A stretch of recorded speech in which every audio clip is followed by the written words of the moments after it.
ಕನಸು ಮತ್ತು ಗುರಿ ಎರಡಕ್ಕೂ ಸಮಾನತೆ ಇದೆ. ಇವೆರಡೂ ಪೂರ್ತಿಯಾದರೆ ನಮ್ಮನ್ನ ನಾವು ಭಾಗ್ಯಶಾಲಿ ಅನ್ಕೋತೀವಿ. ಆದರೆ ಇವೆರಡರಲ್ಲೂ ಅಂತರ ಇದೆ.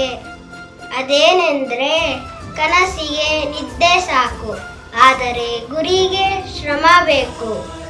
ಯಾವ ವ್ಯಕ್ತಿ ಬರೀ ಕನಸು ಕಾಣ್ತಾ ಮಲಗ್ತಾನೋ ಅವನ ಕೈ ಖಾಲಿಯಾಗಿರುತ್ತೆ. ಮತ್ಯಾವ ವ್ಯಕ್ತಿ ಶ್ರಮ ಪಡ್ತಾನೋ ಅವನ ಕೈಯಲ್ಲಿ ಅವನ ಗುರಿ ಇರುತ್ತೆ. ಅದಕ್ಕೆ ನೀವು ಕನಸು ಕಂಡ್ರೂ ಕೂಡ ಅದರಲ್ಲಿ ಗುರಿನೇ ನೋಡಿ, ಶ್ರಮ ಹಾಕಿ, ಆಮೇಲೆ ಪ್ರೀತಿಯಿಂದ ಹೇಳಿ ರಾಧೇ ರಾಧೆ. ಯಾರು ನಮ್ಮ ಪರಿಸ್ಥಿತಿ ಹಾಗೂ ಭಾವನೆಗಳನ್ನು ತಿಳಿದ ನಂತರವೂ ನಮ್ಮನ್ನು ನೋಯಿಸುವರೋ ಅವರೆಂದಿಗೂ ನಮ್ಮವರಾಗಿರಲು ಸಾಧ್ಯವಿಲ್ಲ ಎಂದು ತಿಳಿಯುತ್ತಾ ಪ್ರೀತಿಯಿಂದ ಹೇಳಿ ರಾಧೇ ರಾಧೆ. ಎಲ್ಲರಿಗೂ ಶ್ರೀಕೃಷ್ಣ ಜನ್ಮಾಷ್ಟಮಿಯ ಶುಭಾಶಯಗಳು.